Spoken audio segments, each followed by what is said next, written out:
got sent to Maumee Youth Center when I was 16 years old. And it was niggas in there rapping that they was like taking it serious. And I wasn't taking it as serious as they was, but I knew I could rap a little bit. So I was telling dudes I could rap. And they ended up telling the dudes in the spot that was like the Jay-Z's of the little spot we was in that I could rap. And we was in the library and they was like, man, let me hear something. And no cap, man, I spit that Mansfield terrorist rap. I live like a ruler, shoot the intruder, quadruple up on the work, trips to Bermuda. See me out in Vegas, my flicks is amazing, like Superstar O when the beat just blazing. Reaping my dreams, sleeping with the beam. 6-time felon just to say it kinda sting. Life in the trenches, life off the inches. I think like a soldier, mindset relentless. I gotta stay pushing, dope man rhetoric. I got a son nigga and he used to the better shit. 5-star rhyming, jet black 90. Double cup styrofoam, codeine lining. Yours be consignment, niggas wouldn't trust me. Pretty boy cutthroat, niggas can't touch me. Rap like I got it made, lifestyle hopeless. I don't need straight drop to show 'em I'm the dopest. Gotta stay focused, say I'm no rapper. But God say different, so I'm caught up in the raps. Yeah. That's what's good. That's what's good. Sunday dinner. We in the building once again. It's episode 2. Got that good boy, that good brother Jerry Brown in the building with me. What up? Jerry, What up? What up? Jerry Brown, your Tito's on deck, fam. Your Tito's on deck. Tito's is on deck, B. All right, then let's start it off with a salute, fam. All right. Salute. Salute. All right. So what we getting into today? What's the topic of the day? Man, I so badly wanted it to be about these battles. I just couldn't, like I was telling you, I could not find the full battles of these Easy Block Captain battles. Mm. Where are you finding them at, on YouTube? Yeah, they're only when they come across my recommendations. Right. You know, I haven't done an active search for them, but when they come across my recommendations, you know what I'm saying, I be tuning in. And a lot of the stuff that they was doing is, I didn't know it was like 2 years old. You know, when he was coming at everybody. And I was trying to think, and I was gonna ask you, out of all of the top tier cats that he's naming, who do you think, you know what I'm saying, he can actually I think it's a lot of them he can actually demolish, but who do you think in the top tier would actually give him problems? I mean, I know Tay Rock will give him problems. And I'm sure K Shine gave him problems. That's why I'm so mad I can't get access to that full battle. Oh yeah, I see. That's the thing. You gotta I guess pay attention to when Smack uploads the whole thing to YouTube, because I think a lot of people, I think he holds those back to make as much money as he can make. You know what I'm saying? Off of the apps, the caffeine and the URL or whatever, and then after he recoup all he gonna recoup from that, then he upload it to YouTube. I think I'm gonna reopen my URL subscription. I wasn't happy with it last time. It was too hard to navigate through. Yeah, and the last one I seen, well, I only seen snippets of that Goods and Easy to Block Captain, and it seemed like, you know what I'm saying, Goods was being funny or whatever, but Easy was giving him the business. And that was actually the first battle I ever seen Easy to Block Captain in. I mean, I think Tay Rock is probably the best matchup for him. I think Tay Rock will give him the most problem. Yeah, I have to agree with that. I definitely just because I think they bring very similar energy. You know what I mean? Yeah. But wasn't Geechee and Easy supposed to battle each other though, coming up soon? Yeah, I remember seeing that come across my Facebook feed one day. Although I don't think Geechee Gotti got a whole lot to give with that kid. At least not what I've seen from Easy Block Captain so far. Nah, Brian, you just biased against Geechee. I'm not biased against that kid. You biased against Geechee. You already told me, because you was like, you don't like how dude come out and be talking about you's a bitch. Yeah, I understand that part, but still, his wordplay is dangerous though, son. I ain't taking nothing from him. I didn't witness him say plenty of ill shit, man. So Hmm. That's what's up, man. I'm I don't know if Craig is gonna shoot through or not. Dion and them is gonna shoot through. I haven't talked to them all week. So, you know what I'm saying? It might just be me and you know what I'm saying, chopping it up. I do got some topics I want to bring at you too about that. I know you heard about the Meg Thee Stallion, Tory Lanez court case or whatnot, haven't you? oh, absolutely. You have to be up under a goddamn rock not to hear about it. Yeah, so I figured we'd talk about it. You know what I'm saying? I don't know how. I think the shooting happened in 2020 or something like that, but it's just now being resolved, I guess. To me, the story sounds funny though. The story sounds kind of fishy. I don't know if I can all the way subscribe to her chain of events. You know what I'm saying? Doesn't make a whole lot of sense to me. Well, the way I look at it is they was all roasted that night, so I think I think all these stories is probably conflicting to some extent. But apparently, whatever evidence was presented was enough for them to say that man shot her in the foot. Yeah. But see, the only thing they really had, like one scenario went, you know what I'm saying, where she gave her interview with Gayle King. She was saying he was hanging out the sunroof, talk about Dance B, and was shooting at the ground, and that's how she got shot in the foot. You know what I'm saying? And then other reports say that her girl was the one that was shooting, so on and so forth. And Tory took the gun and shot it in the air. That's how he got the gun residue on him. Right. I heard that version of it. I mean, it's a whole lot of different this and that, but you know what I'm saying? And from some accounts, the beef came because of who he was sleeping with or whatnot. That's why she wanted to go, and she said everybody else didn't want to go or whatever. But I don't know, man. That story just sounds kind of crazy. It sounds kind of crazy to me. And it's unfortunate. It's unfortunate because man, they still about to have to sit down for a minute. I think they probably gonna deport him. Deport him where?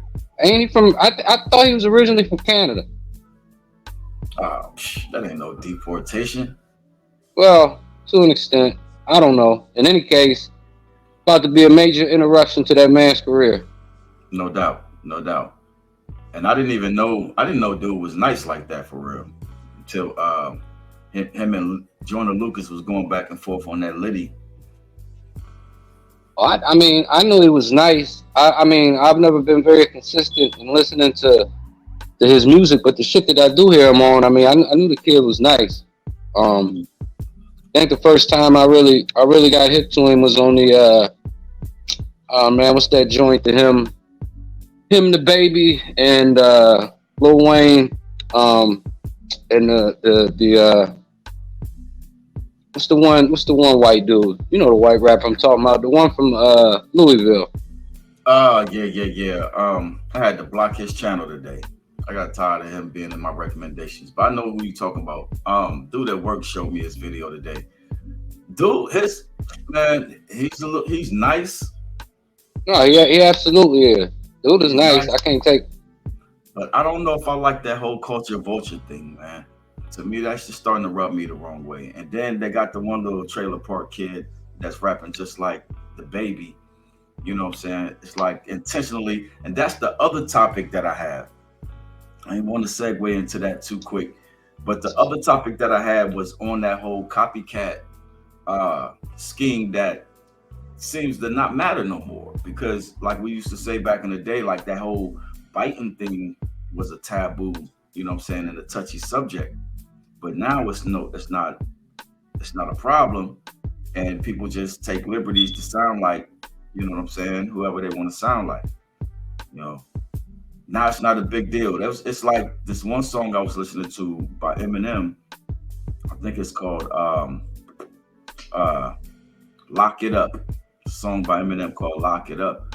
And I'm listening to it and I'm swearing up and down I'm listening to Kendrick Lamar. I'm like, Kendrick and Eminem did a song? I didn't know. So then it turns out that it wasn't even Kendrick Lamar on the song. It was another dude named, I forget his name, but he was sounding just like Kendrick. And I'm like, wait a minute, now this thing is getting out of hand with the whole copycat mastering. It's like you get his skills for being a copycat master. Yeah. No, I agree with you, man. Well, you got one thing is, you got so many more rappers than you had back when we was coming up. So, I mean, naturally, I would expect there to be a little bit of dilution in the originality, just because of the sheer numbers of how many rappers you got, and how easy it is for you to get your music out via social media and shit. But I think a lot of this generation, they focus, however they like to describe it, a vibe. A vibe versus, I don't know. It is what it is. I mean, yeah, it's definitely a big lack of originality. I mean, niggas, even people's names be damn near the same anymore. So you got 3-4 babies, Lil Baby, right. Dub Baby, Baby. That boy Jinx in the building. You know what I'm saying? What up, Jinx? Peace. What's up, brothers? What up? Cooling. Man. But yeah, man, it's like, matter of fact, I had this one song. I was gonna play it as a prank, right? I was gonna play it on YouTube. But I think I'm gonna let it fly. And I wanna get y'all take on this. I wanna get y'all take on this song. Well, give me a second, I gotta find it first. But I was like, I didn't know that Nipsey Hussle and Nas did a song together, right? And have y'all ever heard of a song by Nipsey and Nas? No, I haven't. Not that I can remember. I mean, I know it's a dope ass track that Nipsey and Jadakiss did together. Oh yeah.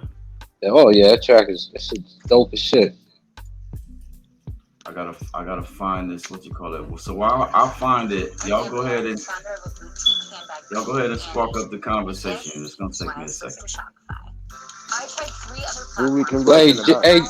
Hey, Jinx, his question was your thoughts on the state of originality in hip hop today. Yeah, ain't too much of it. Nowadays. Well, and like I was telling him, I think just by the sheer numbers of how many rappers you got today versus how many rappers we had when we was coming up, I mean, there's destined to be some type of dilution in originality just by the sheer numbers. You know what I mean? Yep.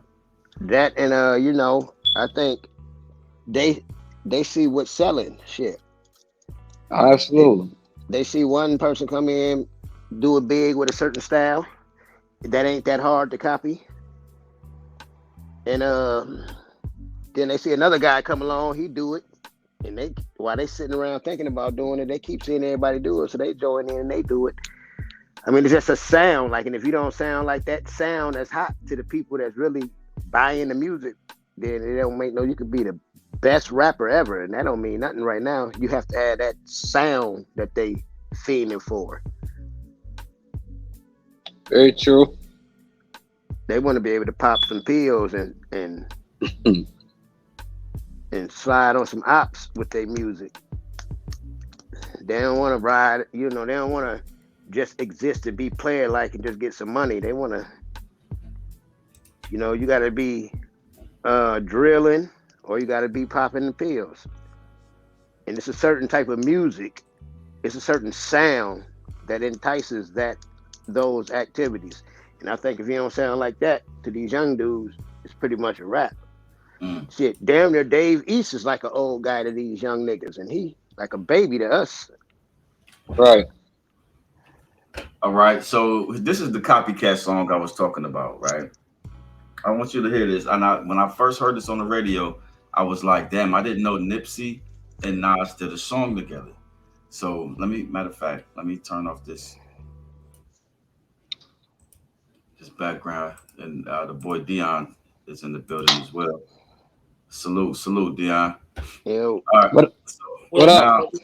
you came in on the part where I'm gonna play the copycat music where what I'm saying. I was telling you I had the impression that Nipsey and Nas did a song together, right? So I'm gonna let it fly real quick. Let's do it. I'm talking my mic's muted. What's y'all thoughts on that? I thought that shit was dope as hell. But I thought you said it was Nipsey and Nas. That was Nipsey and Game. That was Game and somebody that sound like Nipsey. That was Joyner Lucas in the Game. Okay, yeah, I knew it wasn't Nipsey. But the whole thing was, it was an experiment to see, what I'm saying, if you could tell the difference. Because me, I couldn't, at first, when I first heard it, like just a random song pop up on the radio, what I'm saying, no context behind who it is. I was shocked, like damn, Nipsey spitting. That's what I was thinking originally. And I was like, damn, Nas spitting. But Nas is on some really, really pro-black-ish, you know what I'm saying? We know he is, but he don't never go that far with it, you know what I'm saying? But I've looked at the credits and found out who it was. I was like, see, that's that copycat mastering shit that, you know what I'm saying, a lot of folks is doing nowadays. And it's like, now that's the art. Being able to copy somebody is the newfound art. Almost like when you watch Jamie Foxx mimic Ray Charles, and then he gets credit for being able to mimic Ray Charles, so on and so forth. That's the new talent in rap now. That's what we doing. I mean, the song was dope as shit. Your boy, if that was Joyner, because I goddamn sure thought that was Nipsey. For sure. He was damn sure spitting. So I mean, in that particular circumstance, I mean, what can I really say? Because whether he was borrowing somebody else's flow or cadence or what the case may be, he did a damn good fucking job of it. Yeah, absolutely. Yeah, he definitely put it down. That song made me stop listening to God Did, to be honest.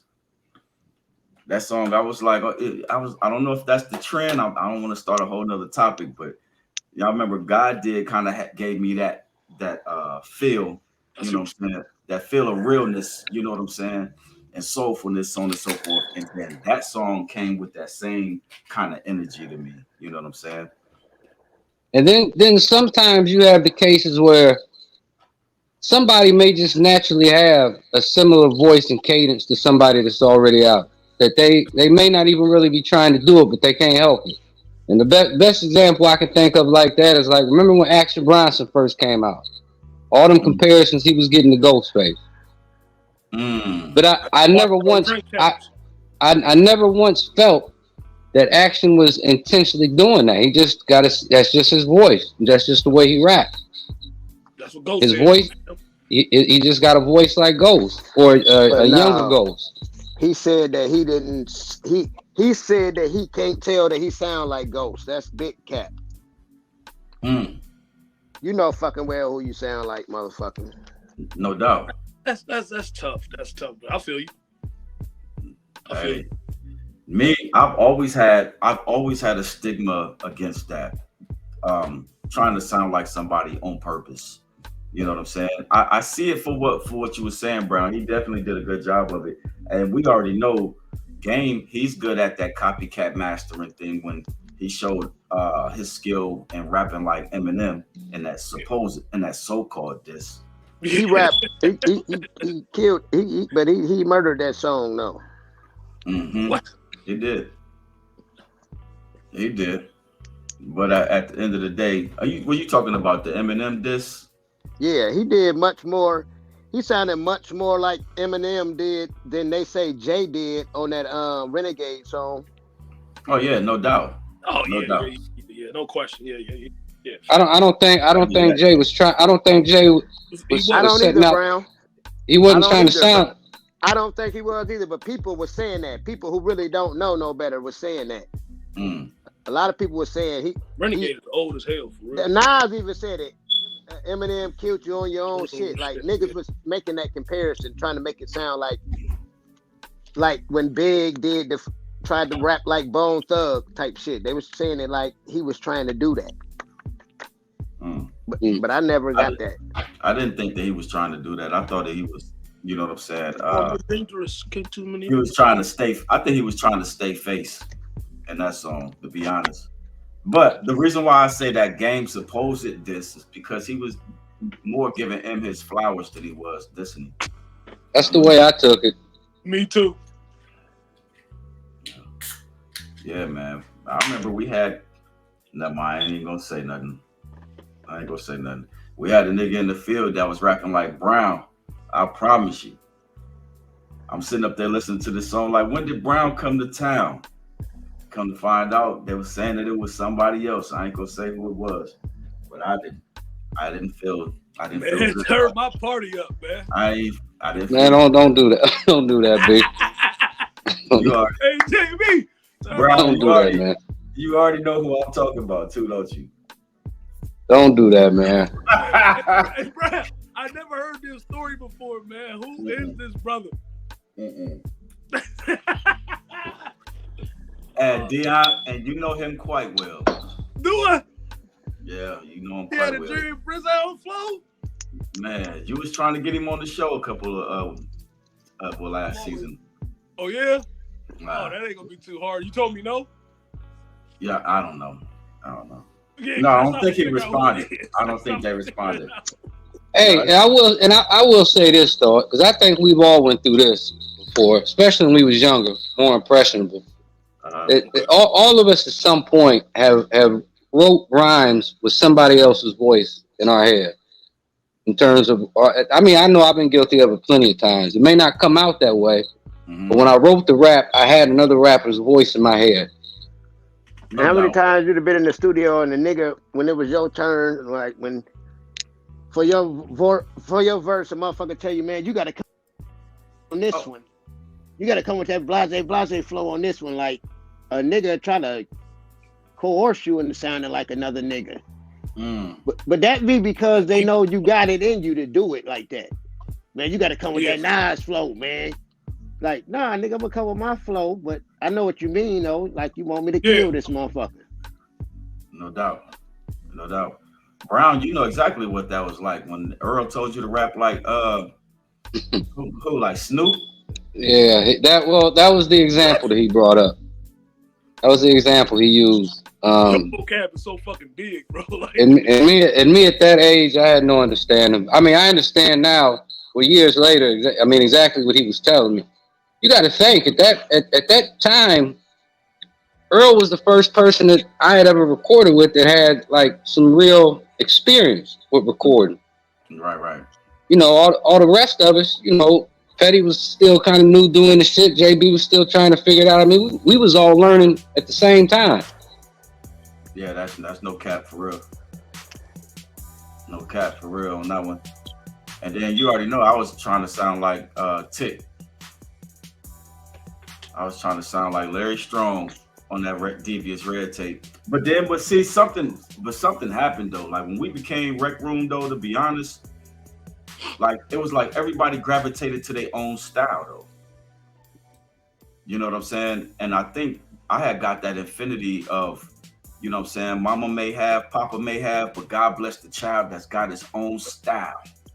Because I worked the style that I came out with. And then I was following Dre because Dre wanted to be abstract as hell. He didn't want to sound like nobody.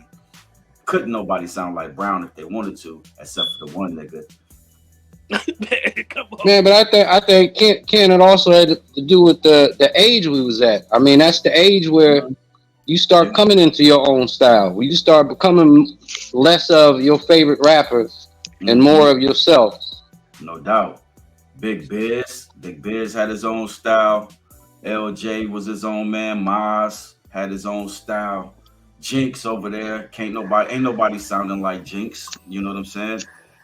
But it's like nowadays you got to come with, you know what I'm saying? Like the talent margin is how close can you sound to somebody else, and you know what I'm saying?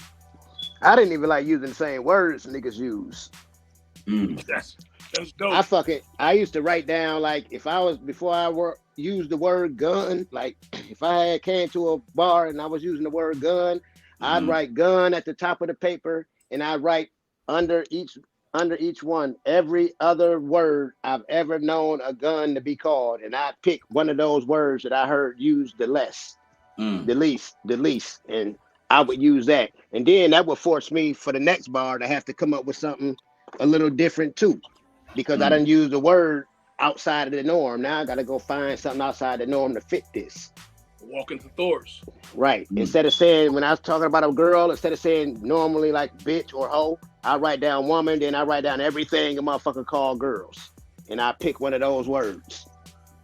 So, kids out there, write that down. Write what that brother just said down. I used to do that with everything. When it came to cars, if it was, I was talking about a gun, a house, I write crib, house, rest, pad, place, spot. If it was a gun, I write pistol, thing, thumper, banger, heater, blammer. It'd probably be 35 words under that one word. That's dope right there. That's dope, man. That's a dope ass concept right there. You know what I'm saying? Because creativity. Hey, I don't know if you peeped the video that I put up with that was featuring you, Jinx. Yeah, I did, definitely.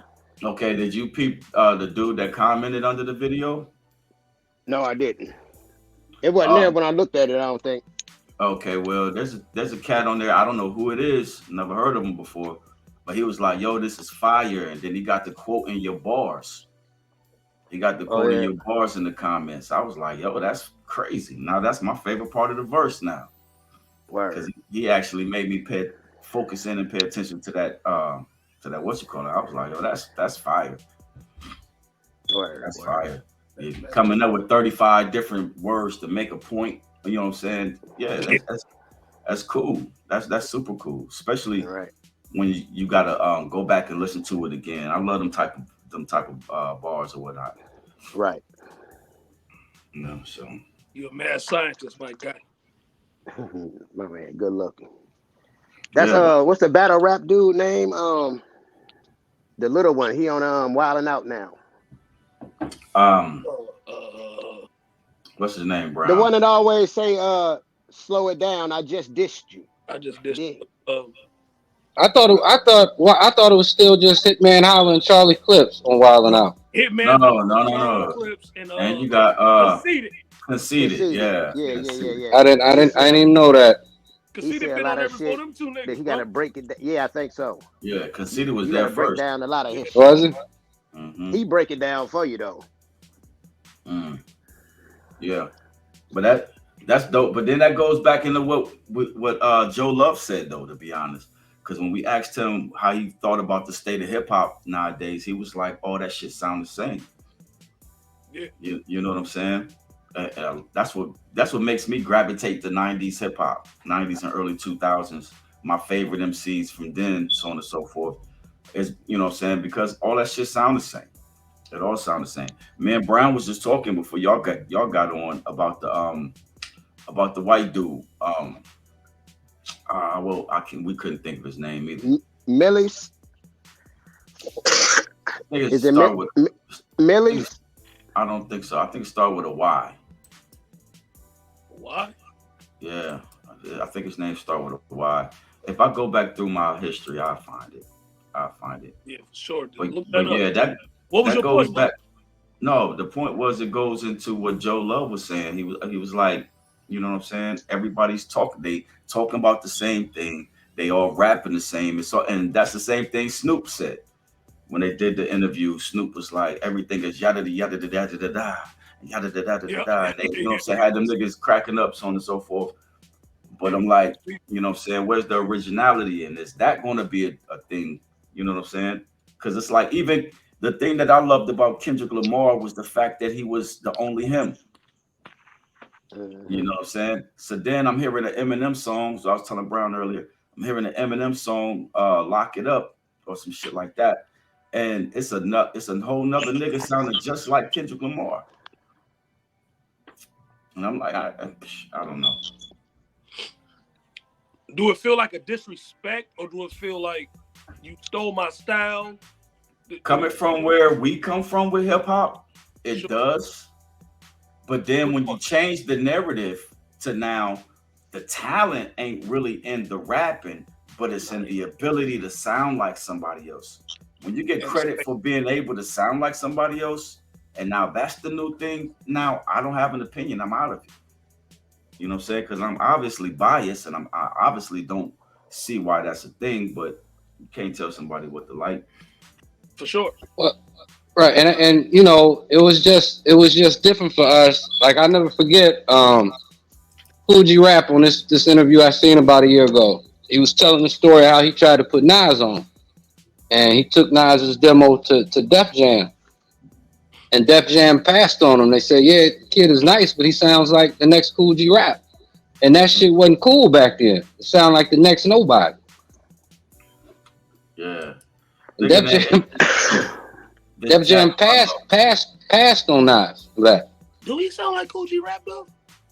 Way more than we're talking about a young Nas, 18, 17-year-old Nas. Like the first album with Nas that he. Yeah, way more. They used to always say Rakim, but that's what I was leaning more towards that my damn self, bro. Like, but I always said Kool G. No, you could always, especially early Nas, you could obviously hear the influence Kool G had on him, and rightfully so. I mean, way more. Right, bro. Go ahead. My bad. Yeah. Damn, I always give him Rakim though. Okay. Yo, and when you think of Nas, Nas is the personification of Kool G Rap.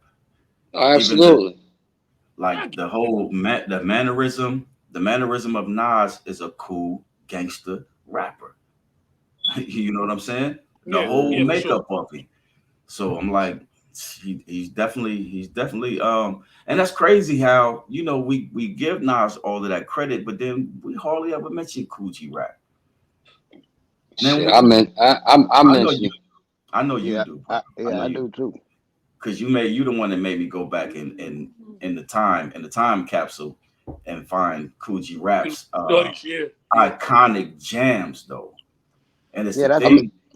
Like, I mean, in my opinion, and I give respect to all the God MCs, but to me, that Kool G Rap birthed more niggas than any one of them God MCs. His lineage is long, from the Big Puns to the Ghost and Rays to the Nas. The kid's lineage, his tree is long. He was just before his time, I think, personally. I think it fit Nas better because Nas came at the time where it was actually, you know what I'm saying? And then that Illmatic is just the most perfect album that anybody has ever put out. You know what I'm saying? So Nas came at the right time. I think Kool G Rap was just a little bit before his time, to be honest. He most definitely was. Yeah. But I found dude though. His name is Jack Harlow. Oh yeah. That's what I was talking about. That was the first time I heard I didn't know you saw my Tory Lanez was on that joint with Jack Harlow. Yep. Okay. Yep. Now I wanna play this just for the copycat conversation. You know what I'm saying? Which one is this? Is this the Eminem joint you talking about? No, this is the What's Poppin' with the baby Tory Lanez. Oh yeah. Lil Wayne in there, and Lil Wayne in there using their style too. But you know, Lil Wayne is Lil Wayne. Lil Wayne got his own voice with it, so you know what I'm saying? It is what it is. Well, he the originator of the style that they stole and trying to make theirs. Say that again. He the originator of the style that they stole and trying to make theirs. That's the whole point of the song. Yep. Go ahead, bro. Yep. I'm listening to you, big brother. Let's do this. I know Dion was feeling that. Craig, it won't let me unmute your mic for some reason. He probably got unmuted himself. So, what's your thoughts? What's your thoughts, fellas? What is your thoughts? I mean, I always thought that was a dope track. I think he had spit on that track. I thought it's creative as hell, Jerry. It's creative as hell. It ain't so much lyrical top content. It ain't a whole lot of bars being spit. Well, I can't say that because they're rapping to their level of competitiveness. I like the lyrical content, to be honest. To me, Lil Wayne destroys it. I thought the baby and what he was saying was dope. Jack is really like, if you get into any of his songs, he can rap, man. You know what I mean? But he's that goofy type. But I thought the worst verse was Tory's. Me personally, but I'm listening. I mean, it's neither here nor there for me because you know what I'm saying. I honestly don't like Dude, to be for real. You don't like the beat? No, I don't like the whole culture vulture mentality though.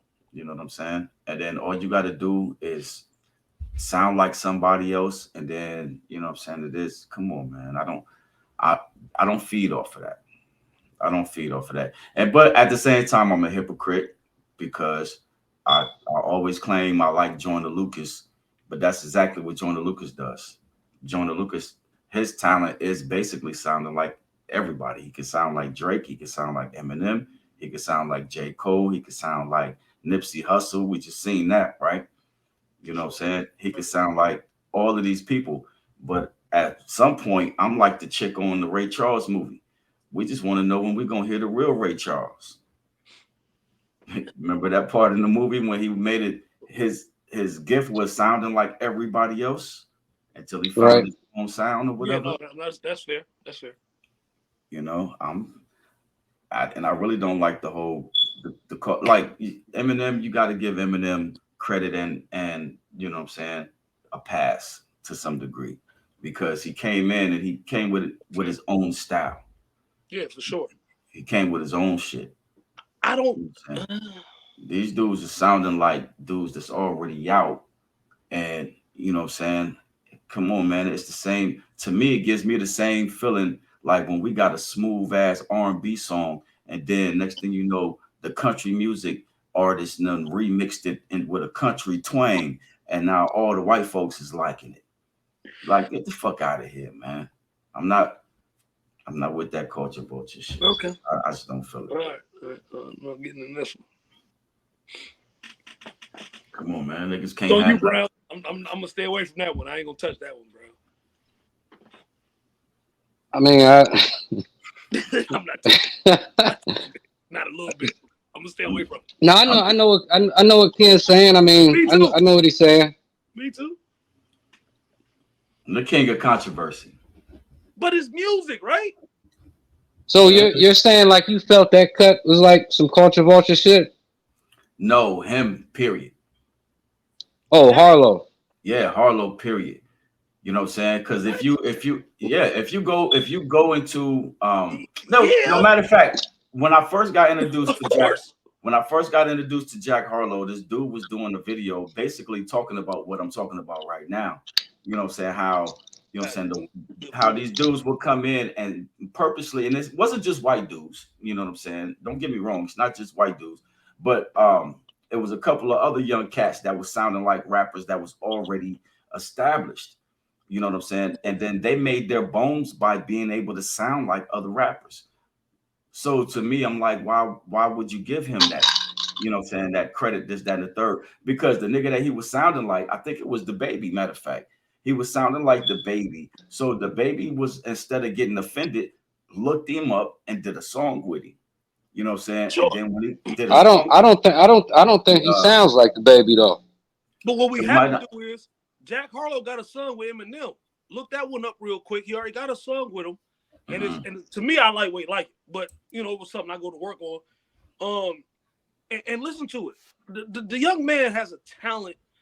And if we just gonna keep saying that, it's to me, it's like you saying everybody's swagger jacking, right? That's what you're saying. Everybody's copying off of everybody. But if that's what sells, right? And if you can, I think dude can rap though. I think it's more or less on the fact that we're not calling skills, or we're misplacing coming up with bars as skills, but being able to copy somebody as the actual skill. And that's, see what I'm saying? I'm thinking it's getting lost. Well, yeah, I agree, but I'm just talking specifically on Harlow. Who do you think he sounds? I truthfully don't think he sounds like nobody else. Me either, bro. I didn't lost my history. I don't think. Where's my watch history? You don't? Like somebody from Toronto. I mean, I can't even find the video. I wish I had it in. If hip hop is $1 billion, all white boys are culture vultures.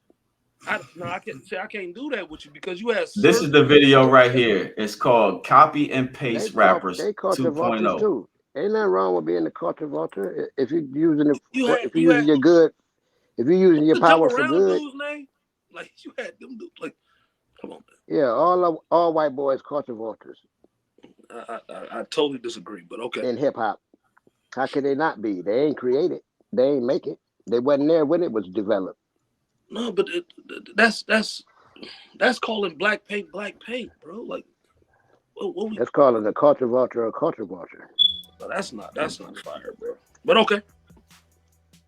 Hey, matter of fact, this is the video right here that I was talking about. So you in that aspect, you would consider Beastie Boys culture vultures too? That's what I'm saying. Of course, and like I said, it depends on. It could be a good connotation or a bad one, but the fact remains, it's always been bad though. Nobody's ever said that in a good way. Bro. A culture vulture is anytime you capitalize off another nationality's artwork. But you don't feel Beastie Boys was there in the beginning of it? No, they wasn't there in the beginning of it. It came from Jamaica and then it went to the South Bronx. It was blacks and Latinos. I know they wasn't there when it first started. They was there at the beginning, not when it first started. So they wasn't there with okay. Kool Herc. No. I understand. I understand what you're saying, but okay. So where do you draw the line between just being influenced by the culture and being considered a culture vulture? That's what culture vultures are influenced by the craft. So we influenced. They go hand in hand. We are the culture. What do you mean? No, see, that sounds like an oxymoron. This is what I'm saying. If I don't want to get into the debate of black and white because that just sounds too easy and too simple. But it's just cut and dry. It just is what it is. Most of them. I don't think when you ask people like MC Search and them niggas, they'll tell you they're guests. Mm-hmm. The real true white boys who've been there from the beginning, they'll tell you they're guests. But is that the same? Is that the same thing as a culture vulture? That's what I'm saying. I think because to me, okay. So hold on. When I think of the term culture vulture, I think it's somebody who's in it for the wrong reasons. When I look at like the Beastie Boys, I mean, yes, they may have been guests, but to me, they actually really did love hip hop, and they was in it for the right reasons. They wasn't in it just to rob the culture. Thank you. That's what I'm leaning at, bro. Thank you. Well, what did they do to contribute to the culture, other than make music? Oh my gosh, good shit.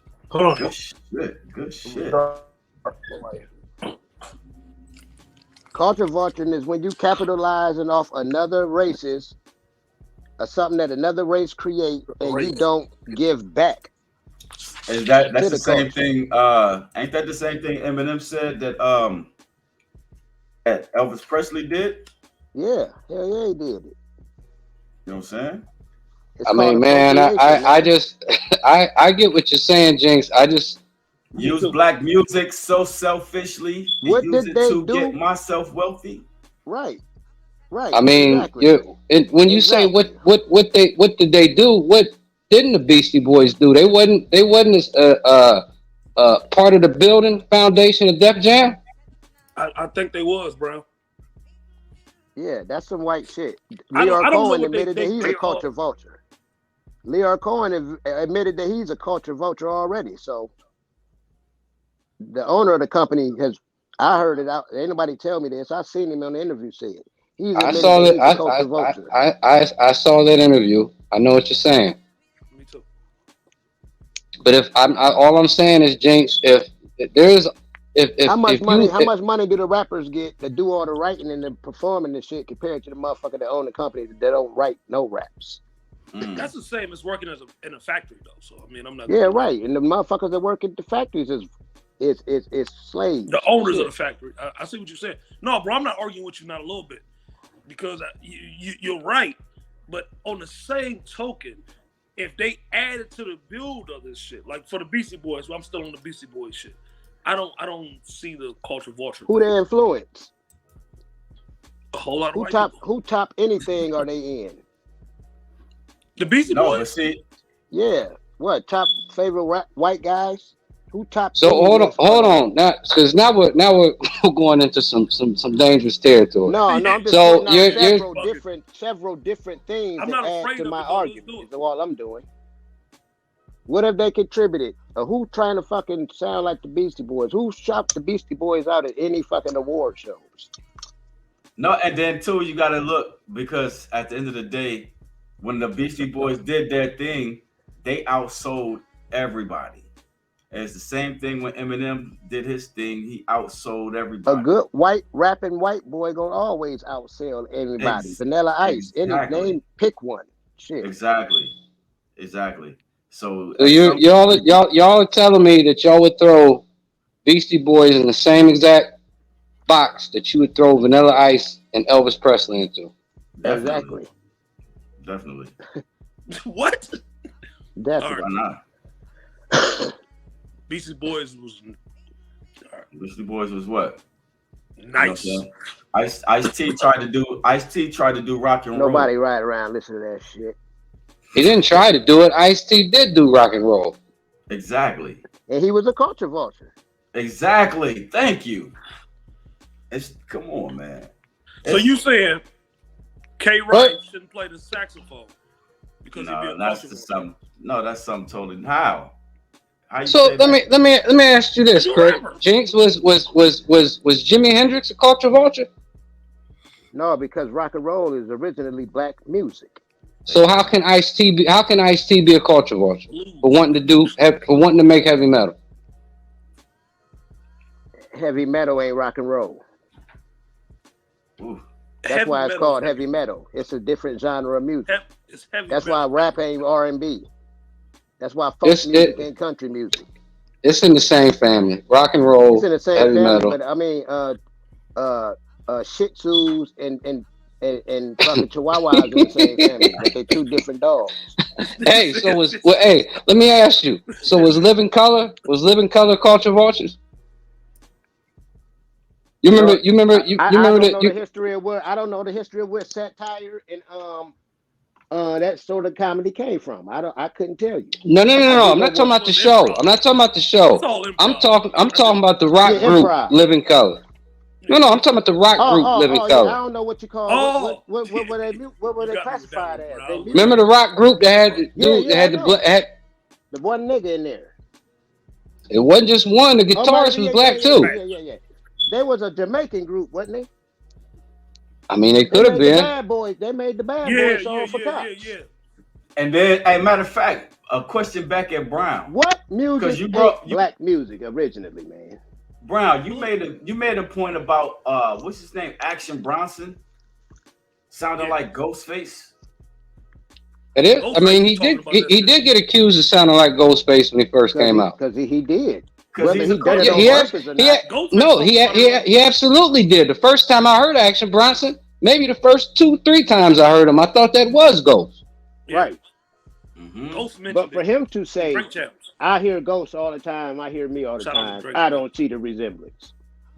Well, so this is where Ghost drew his issues with him. He says this. No, he did. He absolutely did. And what he was saying was, the statement he made was, he said, well, Ghost doesn't rap like this anymore. Wow. That's what that was. If you look at he ain't using it, so I can have it. No, look, I'm not justifying what he said. I'm telling you where Ghost drew an issue with the statement at. Because there's a part of it, and that's that example of why I truthfully don't believe Bronson was trying to sound like Ghost. You can't do a whole lot when your voice just sounds like somebody else. But the whole delivery, it ain't his voice. It's not that his voice has the same tone as Ghost. It's the whole delivery, the whole odd, abstract ass shit he's saying. Very true. It was very similar to Ghost. It ain't like his voice sound like Ghost, but he rapping like Nas. He sound like Ghost. He rap like Ghost. All right, now let me. Right, and I completely agree with you. There's no way that he couldn't have known that, right? Right. There's no way he couldn't have heard that with his own with his own ear. He had to know that without anybody ever telling him that. So that Shine sounded like Biggie, right? I never thought Shine sounded like Biggie to me. All right, now I gotta mute y'all. I gotta mute y'all because I have to say this, and y'all won't let me get in, and this is my show. It's like I'm just messing with y'all. No, but I wanted to raise this point though. I wanted to raise this point. You know what I'm saying? Because it goes with what Jinx was saying. You know what I'm saying? But when you think about the fact that dude is white and he sounds like Ghost, couldn't it be those two elements together is the reason why he was discovered and put on in the first place? I don't know if he was discovered and put on. I mean, yeah, because a lot of the early putting out music and yeah, I mean, I don't think his career went like that. I think he did a lot of independent groundwork. Bieber was discovered and put on. Like Action Bronson did a lot of independent groundwork, beginning his career. Right. Yeah, he worked. I'm not hip to him. All I know is those two factors. So you know what I'm saying? It is what it is. But I wanted to play this. I want to play a snippet of this video because it goes into what I was talking about. So let me fix my screen share one more time. We can stay there all day. We can stay there all day. He's gonna name all of these different rappers, not all white. They're not all white. You know what I'm saying? There's some black dudes or whatever. But he's gonna make the point that they're just straight copy and paste. It's straight up copy and paste. And I'm sorry, I don't salute that. I feel that same way about them motherfuckers talking about their own right raps. I think that's one of the dumbest things I ever heard in my fucking life. They don't write raps. Yeah, the niggas that I don't write, I just go in there and say shit that come to the top of my head. I freestyle every song I ever done. I ain't never. No. I witnessed this. This was like maybe 4 years ago. This one, Petty, his studio was still at I can't believe it. You remember when Petty was over there by where Food Town used to be? Yeah. Okay. Oh, all right. So, anyways, because I didn't believe this shit that these kids was actually doing this, and I happened to be in the studio, and there was this group, young kids came in. And I asked old dude, I said, man, you mind if I sit in on your session? He was like, yeah, for sure. And I watched him record this way. He hopped in the booth. He would mumble on and freestyle 4 to 6 bars, maybe 8. He'll stop Petty. Hey, I'm going to keep this, chop that, bring me in from here. And he did a whole fucking song this way, hook and everything. So, yeah, I listen, but the thing of it is, I said, well, goddamn, I understand exactly why they fucking music sounds like that. Because that's how the fuck it's supposed to sound. If I just walk into the fucking booth and I'm just rambling on, and I'm just stop here, come back in here, stop here. If I ain't never took no time to actually sit and try to write some shit or put any thought into any goddamn bar that I'm about to record, that's how the fuck the music is supposed to sound. Yeah, I agree. I agree with that. But copy and paste rappers. You're going to give credit to somebody because they have the ability to sound like some fucking body. Wow. Okay, my take on that is, first off, when somebody is being put in that category, the first thing I look at is, okay, what is their age? You know, is how young are they? Because it could just be that they're just heavily influenced by their favorite artist at the time, and they're eventually going to grow into their own identity. That's fair. Okay, case in point, what I just told you about the response Def Jam gave Kool G Rap when he tried to submit Nas's early music. And they said, well, yeah, he's nice, but he sounds like another Kool G Rap. Rakim tried to submit it. Huh? Rakim tried to shop his demo. He may have done it in addition, but I'm just telling you the interview I seen that came out of Kool G Rap's mouth. He tried to shop his demo too, specifically to Def Jam. That was the response they gave to him. Because he sounds like another Kool G Rap. Like Kool G. Mm-hmm. Now, so imagine that hadn't have been their response, and they would have signed him, and they would have went full-fledged with Nas. Well, at some point, Nas became Nas, right? Yeah. At some point, he became Nas. So, like when when I hear somebody throw in that category, the first thing I look at is, okay, what is their age? Like if you 25 to 30 and you still sounding like somebody else, yeah, that's a fucking problem. If you're an 18, 17-year-old kid, okay, well, I'm going to give you the benefit of doubt on that. Because I'm sure there's a lot of them right now that grew up on Drake and are very heavily influenced by his flow and his cadence and try to rap just like him. Right. Hey, you remember last season, right, when we had Maz on, and Maz called out. He called out my man. I ain't gonna say his name either. You know what I'm saying? He called out another one of our Mansfield rappers for sounding like everybody that was on 106 in Park. Remember that episode? I do. Yeah, absolutely. I do. You know what I'm saying? It was. Come on, I'm sorry. I'm this way because you know what I'm saying. I work so hard to sound like me. You know what I'm saying? So you're not gonna give them a chance to sound like them. You just gonna. No, that's not the game. That's not the aim, though. They're not aiming to sound like themselves. They're aiming to sound. They're putting a lot of energy to sound like what's already out. In the early part of it, I think that's what Brown was hitting on, like the early part of their career. So you're saying that's come on, man, but that's what's making them money. So no, it's you got to understand, just like how they say sex sells, an individual is going to do what's going to make money. You know what I'm saying? So if sounding like somebody is the new it thing, then that's what they're going to do to make money. So it's no longer about them developing themselves and becoming their own individual self. Well, the one thing you have to understand, take into consideration also, Ken, is that we grew up in an era where hip hop as a whole was not part of the mainstream machine. The streets, the hip hop community decided what the fuck was hot and what wasn't hot. Right, I agree. Right. Okay, so when you become part of the mainstream machine, there's mainstream shit that comes along with that.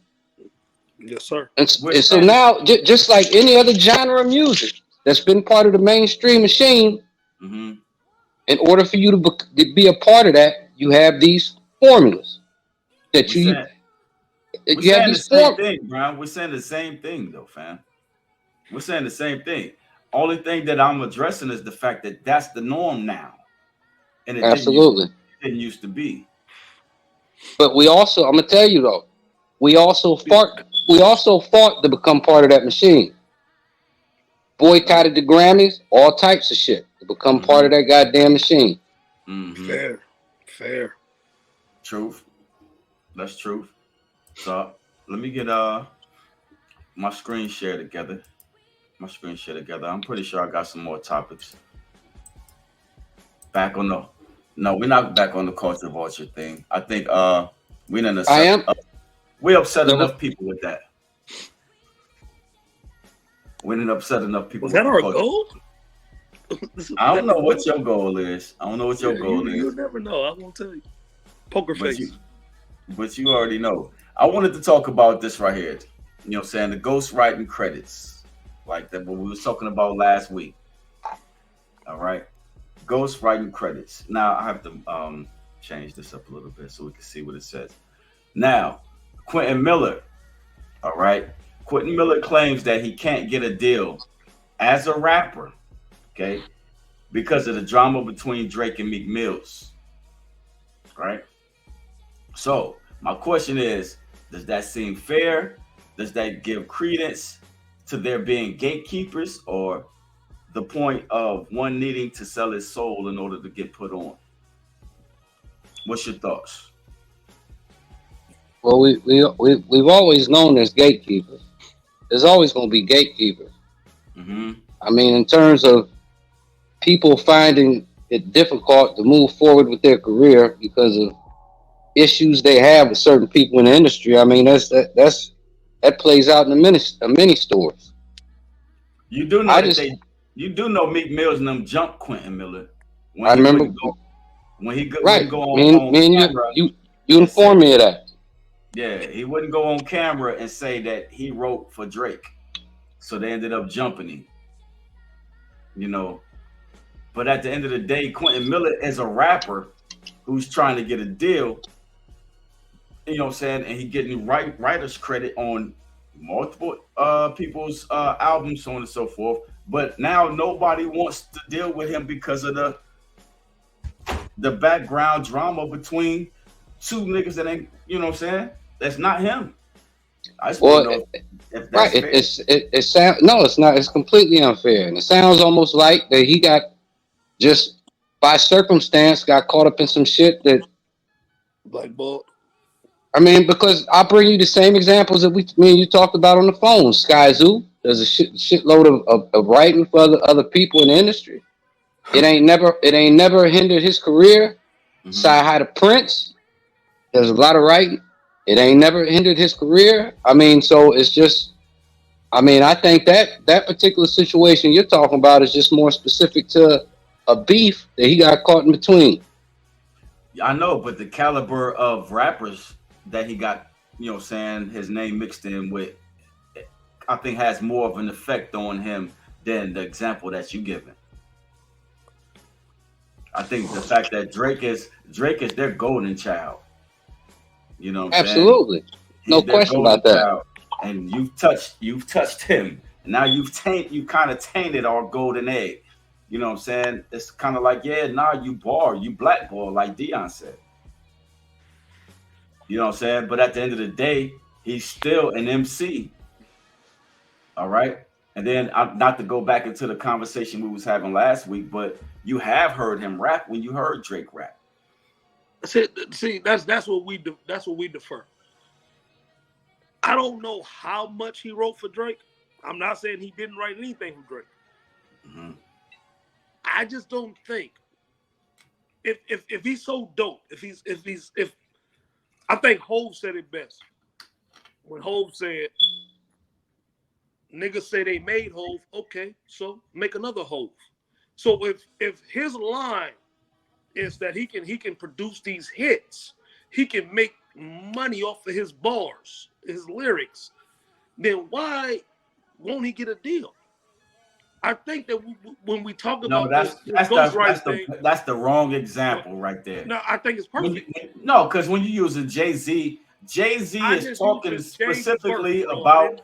I'm not. No, I'm just telling. I'm talking about the reference of that verse that he was spitting. He was talking about Dame Dash. Dame Dash cannot make another Hov. So you're missing my point. So if Quentin Miller actually wrote this shit for Drake, then why won't nobody pick him up? Exactly. That's my point. Maybe creative thoughts don't make songs. No, the reason why I said what I said, Dion, is because his resume is already on display. What is his resume? His resume is all the people that he ghost wrote for, all the people that have been making money off of his bars, so on and so forth. That's his resume.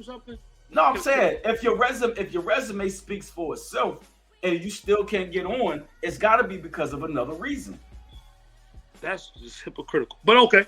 How? Let's say that's true. Let's say that's true, right? Okay, let's say it's true, but then I want you to point me then to the hypocritical direction, though, please. But this is what I'm trying to lead you down towards, bro. If he can make hit records, why would no one pick him up? Fuck that beef with Meek Mills and Drake that I think has been over with. Fuck that. Why would no one give him a chance to make a hit record? Is it A, that he's going to sound like Drake? Or is it B, that he might not be that nice without that Drake ad? I think what he did in that studio was dope. I think he added to what Drake was trying to say and bigged his bars up. You're an apologist. But you just cannot say that he just You're an apologist. Wrote all these Have you ever been blackballed before? Yes, I have. Oh yeah, never mind. I know you're gonna go with that one. My bad. Nigga, please. Who you talking to? My bad. I got a t-shirt and a hat. What you talking about? But I didn't mean to bring that up, my bad. But anyways, I that's why I feel him. I guess that's why I feel him. You know what I'm saying? To a degree. You know what I'm saying? Because it only could be to a degree, right? If he wasn't black. I mean, but for real, that wasn't his goal. And you have a personality that says, okay, I'm not one to settle. I'm going to try to reach my goal. Biggie Smalls told me sky was the limit. You know what I'm saying? And I'm reaching for what he said. Oh, man, I understand exactly what you're saying, but I feel Quinn Miller, if his desire or his end game was to be an MC, and the fact that he was an MC got him in those rooms to begin with, I think his resume has already spoken for him. So has he recorded any of his own music? That's what I'm saying, bro. Come on, bro. I mean, because this is what I'm confused about is regardless of what beef he may not got caught in between, that has nothing to do with him recording his own music if that's really his goal. My brother. I think it does though, because we've already established the fact of gatekeepers though, Brown. No. I'm okay. You're still gonna have the gatekeepers. I'm not taking anything away from the point you're making with the blackballness and the gatekeepers. I'm talking about him recording his own music. I don't know the extent on that. All I know is that out of his own mouth, all right, he's saying that he can't get put on. He can't get put on as a rapper. You know what I'm saying? That's why he went on Instagram and was yelling and screaming, I'm not a ghost. I'm not a ghost. Because they want to, you know what I'm saying, paint him as a ghost writer, and that's it. You know what I'm saying? He's like, no, I'm an artist. I'm not a ghost. And I felt him on that 100% when he did that post. I wish I could pull that up. Then why doesn't he just make some music? That's the part that's throwing me off. Why doesn't he just make some music? Like in that same post, why didn't he say, well, goddamn it, I'm not a ghost. Listen to this. Who's to say that he hasn't though, Brown? Who's to say that I'm not saying he didn't. I'm just saying we can't reference any of it. I don't know if he did or didn't. But at the end of the day, part of what Dion said makes sense. What if he comes out and he sounds like Drake? Or, you know what I'm saying? And if he does sound like Drake, doesn't that more so mean that he sound like Drake sound like him if he wrote it? I think you said that he wrote the whole songs and stuff. This what I believe happens, right? And I could be totally wrong. No, we got into that whole percentage thing last week, though. You want to revisit that and bring that back? No. Brown said no. If you're sitting in the studio and somebody give you a motivational speech, my guy, that's just a motivational speech. That doesn't give you writers credit. But they put him on the label on the album with everybody writers credit. Paid. That's everybody gets paid. Okay. I'm gonna thank you. This is how I'm gonna thank you, my brother. No, but we said that last week. I motivated you to get in the booth because we got into this big spat. Get in there, right? We got into this big spat because Nas gave Quentin Miller writers credits on his album. So then everybody was wondering if Nas was using a penman, or ghostwriter, so on and so forth. Like so that whole situation had to be cleared up. So that's why we brought out last week. If the individual only used 25% of it, why mention him? Pay him out the back so you don't have no controversy. That was terrible with legal shit. But okay. No, they do that all the time. Don't you know how many producers don't produce their own beats? No, a lot of them. They pay somebody. Like they had a drum here. Yeah, exactly. And matter of fact, look at your boy DJ Khaled. DJ Khaled ain't nothing but a puppet in a name. He's a puppet, a name, and a face. He don't produce his own beats. He's not Dr. Dre, this, that, and the third. He's paying off these lesser unknown individuals a lump sum of money that they would probably never see again or have ever seen before. So they'll take it and give all the credibility and rights to DJ Khaled. So what's the same? They turn around. So that's the same thing that MCs are doing in the background, okay? But the name and the face, the popular individual, is getting all the credit. How is that not hard division? But you say it best all the time, man. Read the credits, right? So we know. No, I think they made a mistake. I think they made a mistake by Jay Brown. You tapping the table real loud, son. He gonna mute you, son. He gonna mute you, man. He gonna mute you, man. That's your first mute of the season, my brother. I get muted all the time. But anyways, no, for sure. Anyway, no, I'm not disagreeing with you, bro. I'm not. Trust me, I totally agree with your premise. The problem is, I don't understand why he can't push albums out the trunk. You know what I mean? Like I don't see why he can't push a track out the trunk. We haven't heard. That would be something to ask him. That would be something to ask him. You know what I'm saying? I think he's kind of in a Kanye West conundrum. When Kanye got signed, but they wasn't releasing his publishing. They wasn't releasing his money. You know what I'm saying? He got credited for, or he got allowed this, that, and the third for distribution, but they wasn't releasing none of that money. You talking about for the rock stuff? Yeah.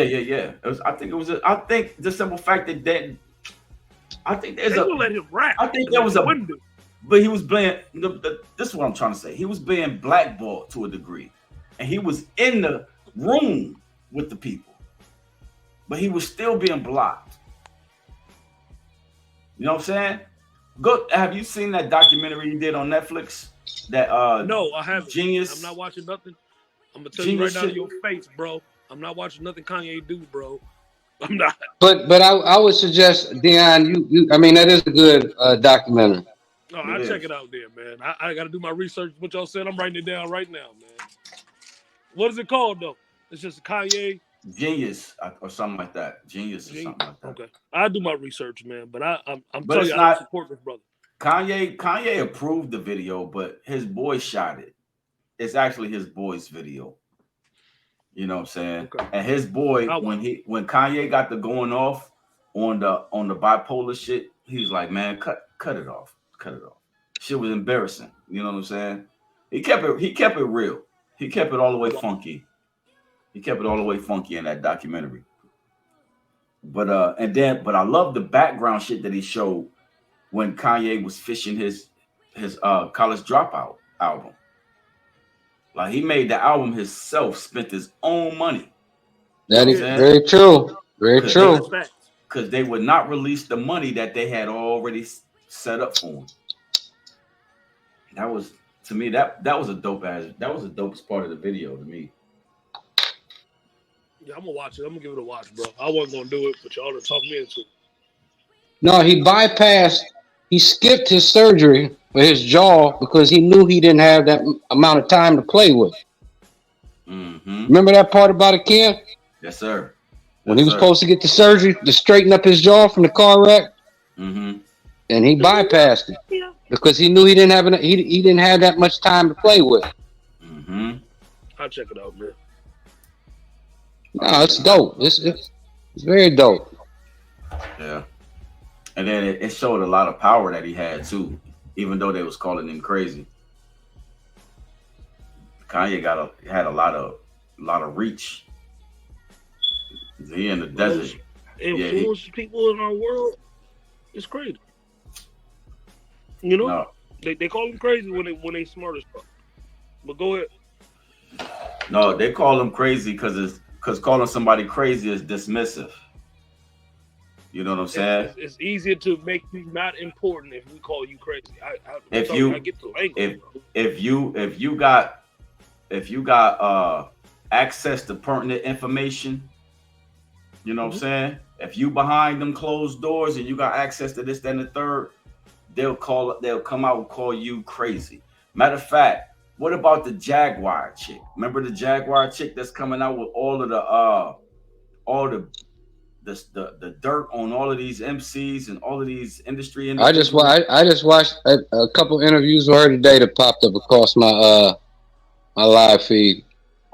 You know, I looked up some rebuttals to her claims, and the only thing that I came up with was her ex-husband basically defending or basically claiming that she's crazy. Didn't dispute none of the information that she put out, none of the claims that she was saying about Mary, Jay-Z, all of this dirt that she was spilling, all this tea, you know what I'm saying, that she was spilling. They didn't confront any of the tea. They just started confronting the fact that her mom was diagnosed with schizophrenia and she might have a touch of it and blah, blah, blah. Just trying to paint her as crazy. So you paint somebody as crazy, that's dismissive. Instead of addressing the information, now, okay, the individual's crazy. Dave Chappelle said that because they tried to call him crazy when he went to Africa. He was like, that's the worst thing you could do is call somebody crazy because it's dismissive.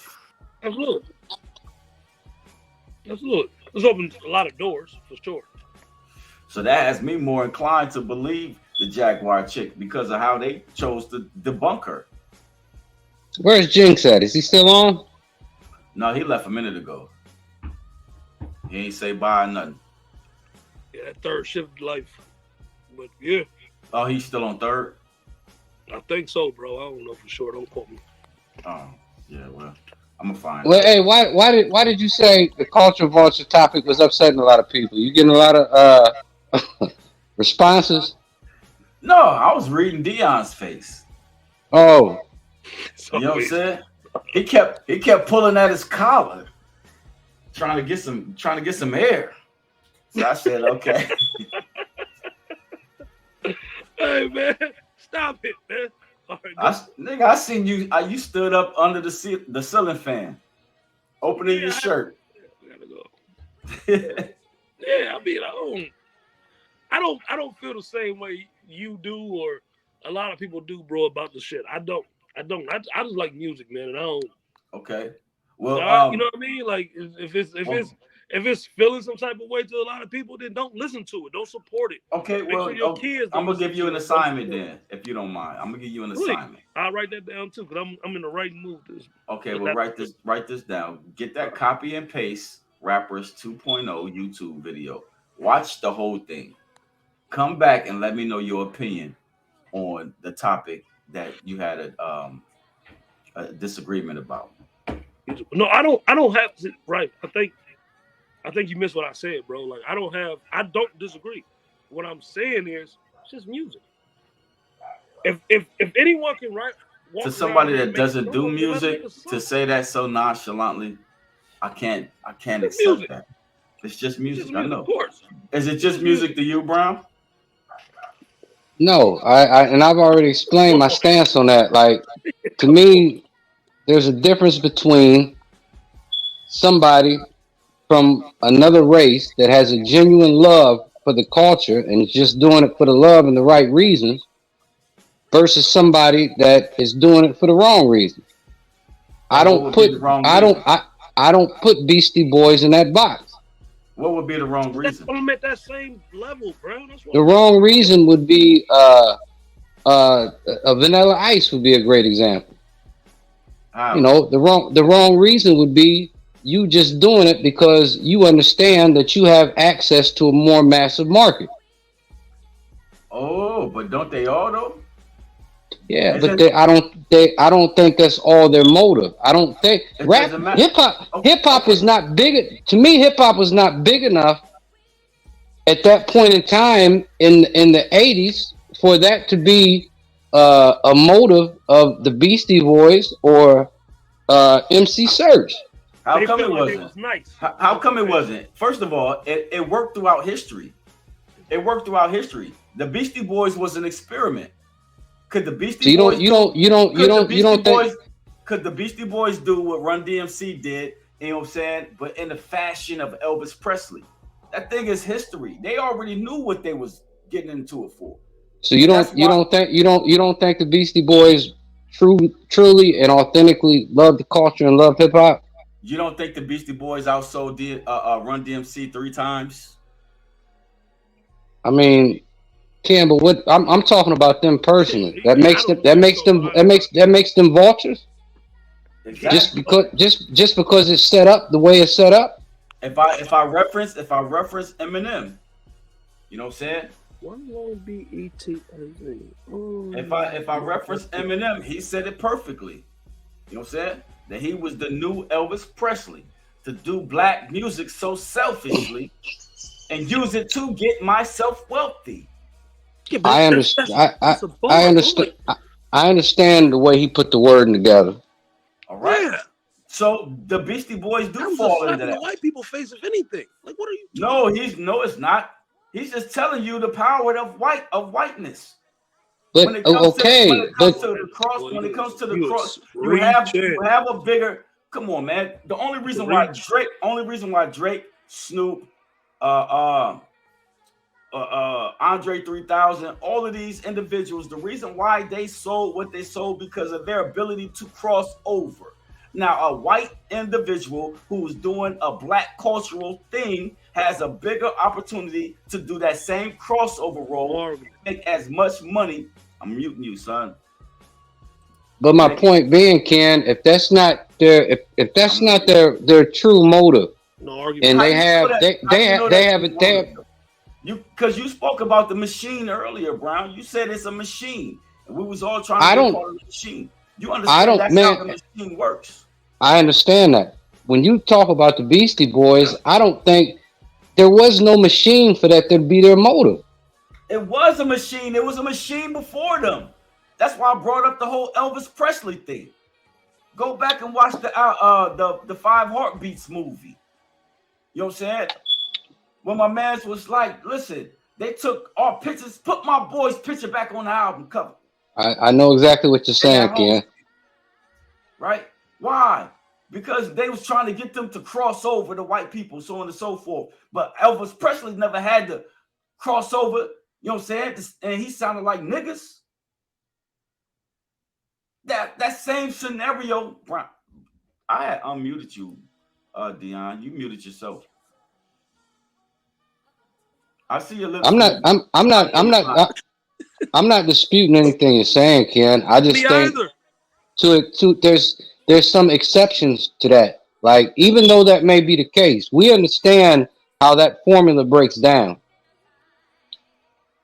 But I also think there is cases where you had people like the Beastie Boys, to me, that were true lovers of the culture, and that was not their intention, was to be a culture vulture. I would never call Beastie Boys a culture vulture. No way. They was culture vultures. Third base was culture vultures. No matter how dope the song was and we liked it, so on and so forth, they was culture vultures. You know what I'm saying? The little white dude that we just watched a minute ago, he's a culture vulture. Are you saying because of their skin tone, they're culture vultures? It's not. No. The simple fact is they're culture vultures. So what you're saying is, if you are white, don't rap. No. That's what you said. Because if you do, you're a culture vulture. That's what you're saying, right? That's exactly what you're saying, my brother. Let's not do that. Let's not do that on this show. Let's not do that, bro. Like, that is. Do you notice the only person that I said was not a culture vulture? Even though Jinx said he was, the only person I said was not a culture vulture. Do you understand why I said he was not a culture vulture? No, and why these others were at the same time, but go ahead. Okay, the reason why I say Eminem was not a culture vulture because Eminem added to the culture by coming with his own style. So his Beastie Boys style. No, they did not. Boys didn't. Hell no, they didn't. What? They did not. Who did they sound like? Elvis Presley didn't. They didn't. Third Base didn't. This dude we just sat up here and watched. The whole point of watching him was to show you that he could rap like niggas. That's culture. That's a culture vulture. That's a culture vulture. If you come into the culture, but you're adding something that was not already there, then you are not a culture vulture. But if you're adding something that's already established, but since you can do it, come on, man. That's why these. Oh my goodness, I don't want to go all the way there. That's just a little bit too political. But at the same time, they always pay white folks more for doing what they can see black people do. This. Oh, period. Point blank. This ain't new news. That's not new news. Y'all acting we like know this already. What I'm saying is, what is Beastie Boys? Why do Beastie Boys? They're not. They don't get a pass. Beastie Boys don't get a pass. Third Base wasn't even asking for a pass. They knew what they was doing. I don't know. One of them dudes on some rights to somebody's music. But listen, what I'm saying is, when do we draw the line at what is a culture vulture? You're saying Eminem is not. Exactly. And the standard that I gave for Eminem not being, can you regurgitate Vanilla that? Ice is. Exactly. What's the jump around dude's name? House of Pain. Is. They culture vultures, right? Yep. He didn't introduce a new style to hip hop. Did he? Eminem simply didn't because Eminem did. Eminem nobody rapped percussion style until Eminem came. Listen, yeah, they did. What up, guy? What up, my guy? Brother Lynch Hung, man. We had this conversation season 1. Same thing Eminem did. Brother Lynch Hung was already doing it. Sacramento rapper. No. Hold on, guy. Now you're going too far. No, you, Brother Lynch Hung ain't introduced nothing to goddamn Eminem. No, I didn't say he introduced anything to Eminem. I just said that everything that Eminem was doing, Brother Lynch Hung already did.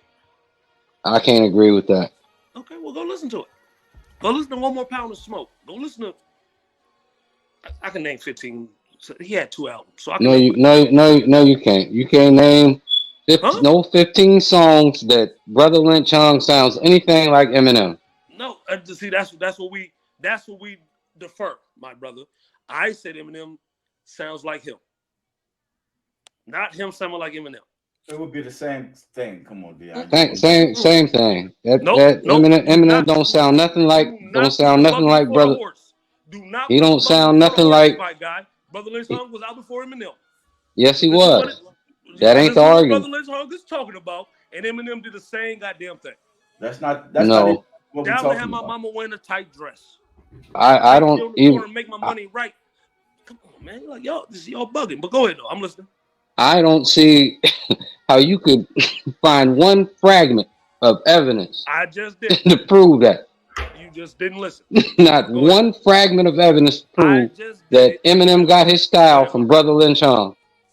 I did not see your study putting words in my mouth, bro. Be careful. Listen, what I'm saying. The same shit that whole Eminem first album, all that shit he was talking about, burying Kim and all that shit, putting her in the trunk. Brother Lynch Hung already said that shit. That's what I'm saying, bro. Like, I'm not saying. I promised myself I wouldn't be this guy. But what I'm trying to say is, listen to the Brother Lynch Hung and see if him and Eminem ain't talking about the same shit. Eminem's first album. I'm not talking about the curtain closed and all that other shit, whatever it's called. That trash. Eminem was trash? Huh? Eminem was trash? No, that what I call it, curtain closed. What was that, man? What was it called, bro? Back me up on this one. What was it called? Help me out, my bad. No, I think it was that curtain closed shit. It was trash. Is that what it's called? Now I'm saying right now. I say it now. But yeah, it could be. I don't know. Yeah, me either, bro. Cause it was trash. All right, but anyways, when Eminem came in with the Marshall Mathers LP, you know what I'm saying? He introduced something new to hip hop. And I agree with that, Ken. But I also I don't know. I think we have a different interpretation of what we would consider to be a vulture. Because to me, that's a pretty strong word, right? Me too, bro. I'm with you on that one, bro.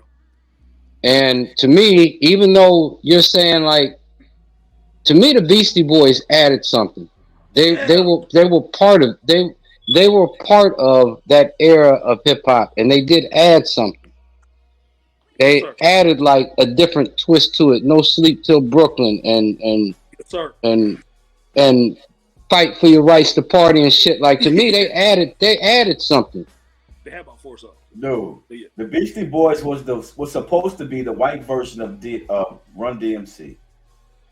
And I understand that from a marketing standpoint, but they added something. And the fact that was what they were supposed to be, and they outsold Run DMC 3 times because of their crossover ability. Understand that the machine set that up. But that don't make that does not make them personally vultures, Ken, because they may that is a vulture. That may have been Russell Simmons and Rick Rubin's agenda. Yes, but that was not. At the end of the day, it was the same formula that worked with Elvis Presley.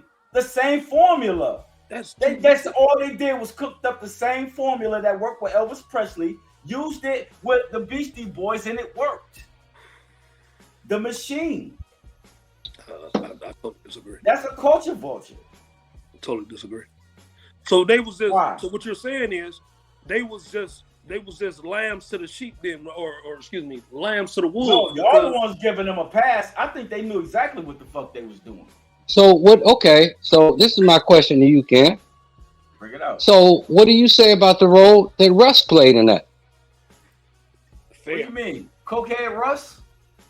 I mean, what do you say about the role Russ played in that? He's getting paid. He's getting paid. But he signed off on that.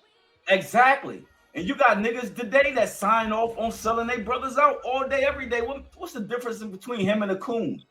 Hey, look. Hey. Mute yourself, right? I'm muting myself. First time this year. Mute your goddamn self, man. Hey, Brown. I don't know where he going with this, Brown, but he going, though. He going, my brother. He going. I don't know what he talking about no more. So let me ask you this, Ken. Can I ask you something? Unmute yourself, kid. All right, I'm unmuted. Go ahead. What you're telling me is, if you were a record label owner, right, or had your own record label, or some type of record label exec or A&R, you would never sign a white artist? It depends on what he brought. A white artist has to bring something I haven't heard. He has to bring something that's not already there. He can't come in as a copycat master, copycatting somebody black, and then I'm going to capitalize off his white ass because I know his crossover. Because I know his crossover marketability capability. Come on, man. No, that's exactly what I'm talking about. His crossover marketability. You know what I'm saying? I'm going to sign him for sounding just like my brother who can't get that same. No, we're not. No, hell no. And any black dude as an executive or as a A&R or not producer, but saying executive or whatnot. Saying with that power that does that anyway. He's a coon. He is a coon. Okay. Hey, I'm not arguing with you, fam. I just wanted your perspective on. that.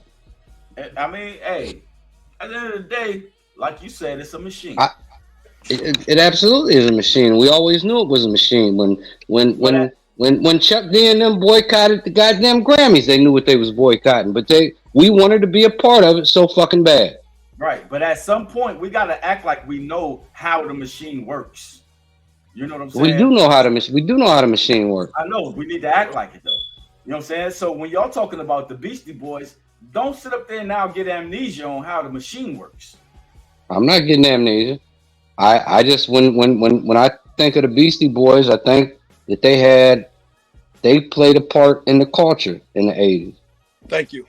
They even went into the 90s. So what you want? And they had their part in the culture. But guess who else played a part? Elvis Presley played a part in the culture. Stop it with the Elvis Presley thing, bro. Get that up. I'm just saying though. My defense can rest on Elvis Presley, and you know it.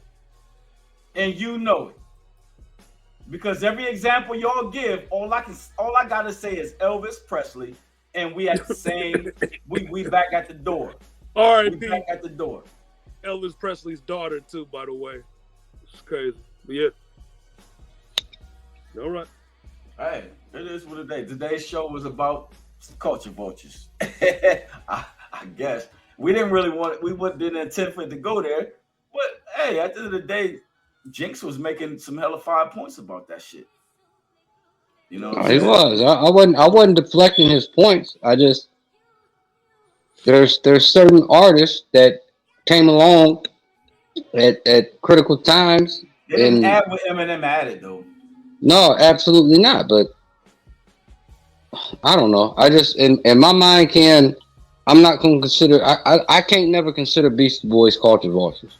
Yeah, bro. They may have benefited from that formula, but I was watching BET one time. No, I was asleep, and BET was on the TV, and Eminem came with that "Hi, my name is," and woke me up out of my sleep. I rolled off the couch because I could hear this dude, and I'm still asleep. You know what I'm saying? And he's coming with some shit I've never heard anybody say before, and the way that he said it, I was like, get out of here. And we was talking about, you know what I'm saying? I slapped him in the face with an eraser, chased him with a stapler, and told him to change the grade of the paper now. And I was like, wow. At that time, now nobody did that. Nobody did anything close to that. Nobody. Very true. Very true. 100% correct. And I'm sitting up there like, this is brand spanking. This is brand spanking new. And it wouldn't have mattered who it came from. It just came from a white dude. So I'm like, okay, he's not the culture vulture that I put the Beastie Boys in third base in and Vanilla Ice in. He's not. I don't see how you're putting. This is where my biggest issue comes. I don't see how you're putting Beastie Boys and Vanilla Ice in the same box. That's tough. They're doing what. That is where my biggest issue is at. How in the hell do you put Beastie Boys and Vanilla Ice in the same box? Very easily. You remember the I Spy poster? Remember I Spy? The movie? The I Spy poster. No, just the poster, just the theme, just the thumbnail. The I Spy. What you had the black version on one side and the white version on the other side, and they're facing each other. No, I don't remember that. No, bring it back to me. No, I'll bring it. I'll show you a picture one day. But anyways, the Beastie Boys was the I Spy to the fucking Run DMC. Period. Point blank. You're blaming them. No. At the same time, Russell Simmons tried to get Run DMC to get that crossover success. That's why they did Walk This Way.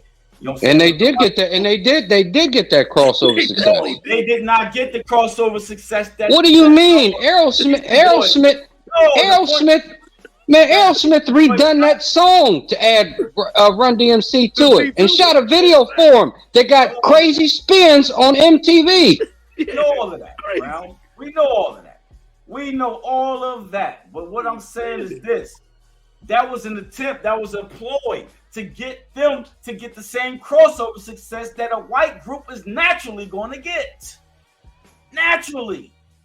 So listen, so are we going to ignore the fact that Beastie Boys also incorporated a degree of rock and roll into their style of hip hop? No, we're not, because we already know every rap song that they did crossed over to the rock and roll crowd and genre. Okay. But it had something to do with the guitar and shit in. No, it had to do with them being white boys. Okay, yes, that's the biggest part of the reason. I get that. But damn, Ken, all I'm saying is you can't take them for the way the machine is set up and throw them in a box with Vanilla Ice. Man, with Robert Van Winkle? Yeah, come on, man. Vanilla Ice's shit was intentional. It was intentional. Okay, and third base, was it? I see you keep ignoring third base. I'm not doing that. You keep ignoring third base. Third base wasn't it? All right. I'm not ignoring third base.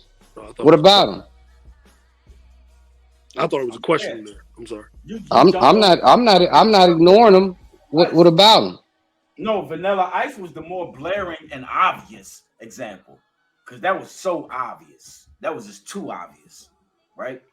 But at the end of the day, third base was the same shit the Beastie Boys shit was.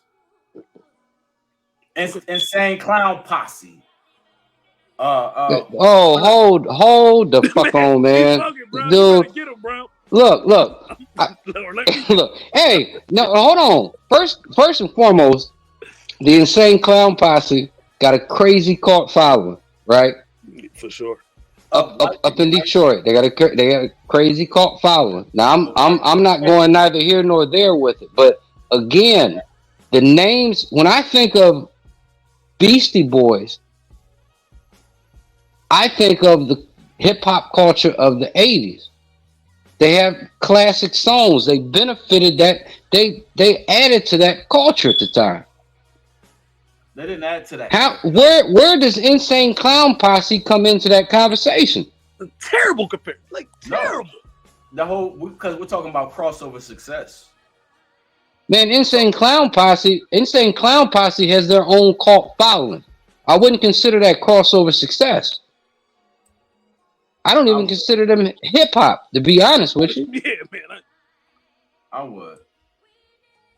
Just so you can prove your point. No, it's not just to prove my point. Yeah, it is, bro. My point is I wouldn't consider them hip hop. How many Insane Clown Posse fans do you know, Ken? All I'm gonna say, I don't know any personally. Okay, but I bet you know some Beastie Boy fans. Damn right. Exactly. Good point, bro. And they all white. Man, you're a goddamn lie. You're not going to sit here and tell. You're not going to sit here and tell me that you don't know no niggas that fuck with Beastie Boys in the 80s. No, that's the point, Brown. Because every point that I made was about crossover. Okay, that means you have black fans and you have white fans. You need both fans, both sectors, in order to have crossover success. Absolutely, and you can't. I guarantee you don't have one. You don't know one black Insane Clown Posse fan. You can't even. Ain't no nigga ever walked up to you in one day of your goddamn life and said, "Man, I need you to listen to this new Insane Clown Posse joint. This shit is dope." That's never the point that I've been making, though. That has never been the point that I was making. The point is the fact that Europeans can come in and do black music and make crossover success easier than black artists can. Okay? I'm not disputing that. That's all. I mean, yes. You wouldn't have a Snoop. Matter of fact, you wouldn't have a Michael Jackson without crossover success. You wouldn't have absolutely without crossover success. But you only have a handful of so-called black original artists with crossover capability. But you know what? Soon as somebody white does what somebody black does, they instantly have crossover success. I'm not disputing that with you, my brother. Okay, I'm not disputing that with you. That inlines the issue, though. That inlines the issue. That's why I don't. That does not mean that you can take artists that authentically love the culture and throw them into that box. That was not their intention. How hard is it for you to fool somebody that you authentically love a culture that is authentically paying your ass? You are authentically loving money. Therefore, putting on the front that you authentically love a culture is not a hard So how much, let me ask you, how much more was Beastie Boys outselling Run DMC? I heard 3 times as much.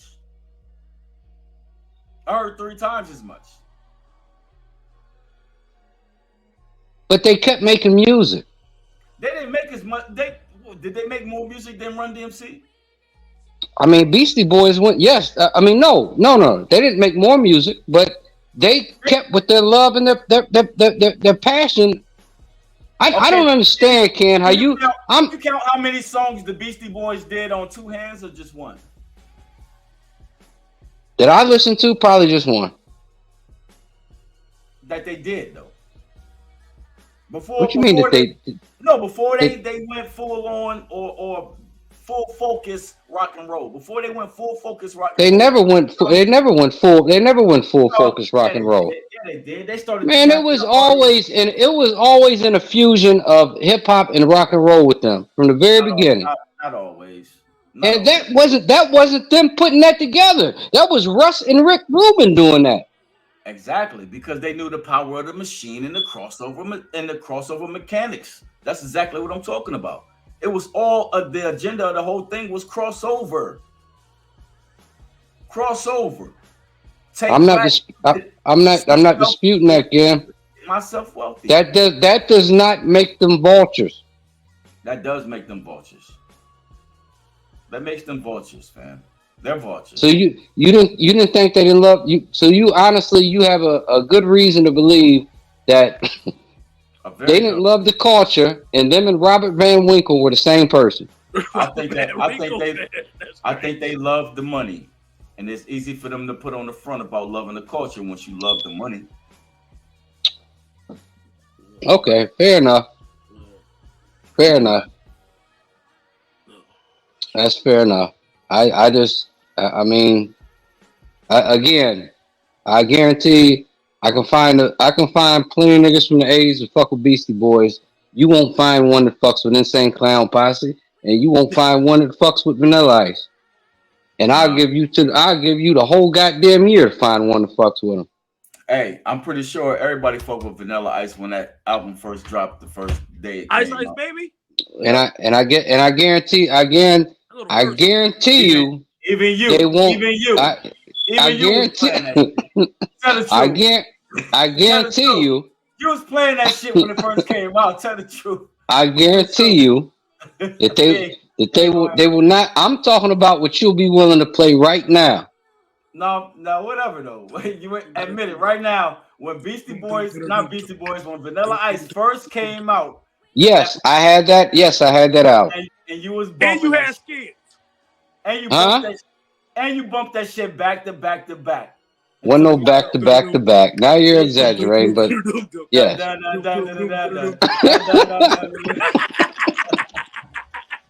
Stop collaborating. Yes, I had the album. Exactly. Yes. And you had skins.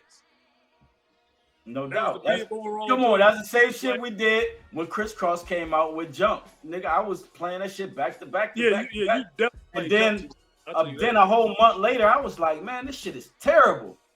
I was mad at myself for jumping to that shit. I was mad. You know what I'm saying? But why? But why? What do you mean? You didn't get that much older a month later? I did. Get him, bro. I was a rapper too at the time. And that was not rapper standard. That was not rapper standard. I felt like I got tricked into jumping and shit. Like somebody had an invisible jump rope when the song came on, and I was just compelled to jump. And the beat was dope. The beat was dope as shit. I didn't like myself. And I think part of it was when I discovered the beginning of the song they was dissing ABC. And I liked ABC. Yeah, another bad creation for sure. Yeah, I liked ABC. So that's a whole nother discussion. But family, we are at the hour. So we're gonna go ahead and smash out. Good conversation. Right. I love y'all brothers, man. I'm glad the show turned into what it turned into. Yeah, man. Go back and listen to some Beastie Boys tonight, babe. Man, please. Go back. go back and listen to some Beastie Boys tonight, son. I got some homework to do my damn self. Don't hold your breath. Don't hold your breath. You'll be dead. Beautiful sound. Hey, beautiful show, gentlemen. Great conversation. I appreciate y'all. Love y'all, man. No doubt. We're gonna keep it moving, fam. We're gonna keep it moving. I had fun. I definitely enjoy y'all brothers' company. And then too, both of y'all hit me up during the week, man. We'll sit down and discuss the third season or episode 3. I mean, episode 3. Sure. We'll discuss episode 3. And whoever's still out there in Facebook and YouTube land, salute to you. Appreciate y'all for coming through. Thank y'all. Man, I gotta figure out how to review these full battles this week. Okay. Because I really want to talk. I mean, you got me very interested. I really want to see how all these top tier niggas lined up with this kid on the battle, man, for 3 rounds. No doubt. And then next week I'll give you who I think he ain't fucking with though. You know what I'm saying? I think that whole Goods thing. I think Goods was biting off more than he could chew. Goods overrated. You think he's overrated? I think he is. I think he is. Goods kind of he fits into his pockets, and like so they gave him the battle over Tay-Rock, which I didn't really agree with. I think it was closer. Yeah, than yeah. it I'm should have been. too. I think it was. I think it was closer than it should have been. I think Tay-Rock should have mopped him, but Goods made it competitive. Yeah, for sure. I still think Goods is one of Goods is one of them type. He's one of them ones. It's very dependent on the crowd you put him in front of, right? We all know the crowd influence on that shit. And he happened to be in front of the right crowd that night with Tay-Rock. Because they were reacting to shit that I don't think deserved the reaction that it got. Hey, but you know what, Brown? Something that Goods should go back to doing that I always was fascinated by when he did that shit. When he started his bars after the other nigga just ended, he started his bars. He started rapping random shit that ain't got shit to do with shit. Right, and he'd be like, "This is just something that I think about while you niggas rap." Yeah, absolutely. If he goes back to doing that shit, dude, that shit is dope as fuck. Hell yeah, I loved him when he did that. But he got away from that. You know what I'm saying? He should go back to that. Just come up with some random ass shit like that. That's the shit I think about when y'all. He did that shit with Tay-Rock. Yeah, I know. He did that shit. Yeah, he did. First, he did it with Cannabis. Then he did that shit with Tay-Rock when the second time I seen it. He probably did it before that, but you know what I'm saying? That was one of the dopest schemes ever. And he doesn't do it no more. Well, because it probably gets to the point where you can't really keep doing it. I mean, that'd be just like Clips. At some point, you can't keep saying, "Well, which room am I in?" Or it's like it's like what did that one nigga tell Clips? He said, "Nigga, when you laying in the casket, you can't say psych I lied." But at the end of the day, though, that shit that Sue Surf move would use in his what nigga, you need me to put it in subtitles or something? I think that shit always works. I don't think you'll get tired of that. If he if it's dope enough, you won't never get tired of that. Exactly. Just like Charlie Clips can always do another scheme with some shit. You know what I mean? Clips. I don't think he can, you know what I'm saying? I don't think you can get tired of Charlie Clips like, yo, that what's it called? It was so dark.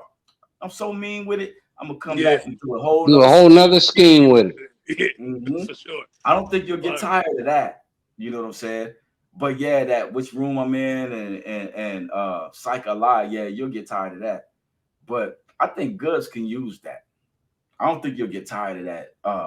That's the type of shit I think about when y'all niggas rap. Man, that's demoralizing though. That's demoralizing. Because imagine how much energy a nigga put in all them bars, and this nigga sat up there and act like he didn't hear nothing you said. Nothing you said. Yeah, that's fine. But anyways, fellas, we got to get up out of here. We at the hour. I love y'all brothers, man, and I'm glad y'all shot through. Johnny J. Dotson, he was the other cat that commented, said, "What up, kings and queens?" So on and so forth. What up? Man, love. We're gonna give a shout out to him. We got to get our sister Kiana in here too. Man, absolutely. We got her. Oh, you just got to send her the link. I send her the link every week. Ever since last season, I send her the link every week. And she don't be logging in. Nope, she don't click on it. And then I messaged her. You know what I'm saying? And we talked about it. She said she was gonna join us this season, so I'm still sending her the link. I'm just waiting on her to click it. So all right, well, we'll get in there. Yeah. Reach out to her, Brown, because I know y'all close. Y'all on the same. Y'all came up on the same side or whatnot. So it is what all right, son. Sunday dinner conclusion of episode 2. You know what I'm saying? Y'all brothers enjoy the rest of your night. Have a blessed week. Be safe in the whole business. Everybody out there that might watch the video later, salute to you as well. You know what I'm saying? Tito's 1800 up. You know what I'm saying? Crown Apple for this corny nigga over here. Too many push-ups, bro. Too many push-ups for you. You better chill. My G. All right. Hey, y'all brothers, shalom, man. peace. Peace, Kings. Y'all have a good rest of y'all night. Peace. All right, fam. 100. I had got sent to juvenile. I had got sent to Maumee Youth Center when I was 16 years old. And it was niggas in there rapping that they was like taking it serious. And I wasn't taking it as serious as they was, but I knew I could rap a little bit. So I was telling dudes I could rap. And they ended up telling the dudes in the spot that was like the Jay-Z's of the little spot we was in that I could rap. And we was in the library and they was like, man, let me hear something. And no cap, man, I spit that Mansfield terrorist rap. I live like a ruler, shoot the intruder, quadruple up on the work, trips to Bermuda. See me out in Vegas, my flicks is amazing, like Superstar O when the beat just blazing. Reaper in my dreams, sleeping with the beam. 6-time felon just to say it kinda sting. Life in the trenches, life off the inches. I think like a soldier, mindset relentless. I gotta stay pushing, dope man rhetoric. I got a son nigga and he used to the better shit. 5-star rhyming, jet black 90. Double cup styrofoam, codeine lining. Yours be consignment, niggas wouldn't trust me. Pretty boy cutthroat, niggas can't touch me. Rap like I got it made, lifestyle hopeless. I don't need straight drop to show them I'm the dopest. Gotta stay focused, say I'm no rapper, but God say different, so I'm caught up in the raps. Yeah.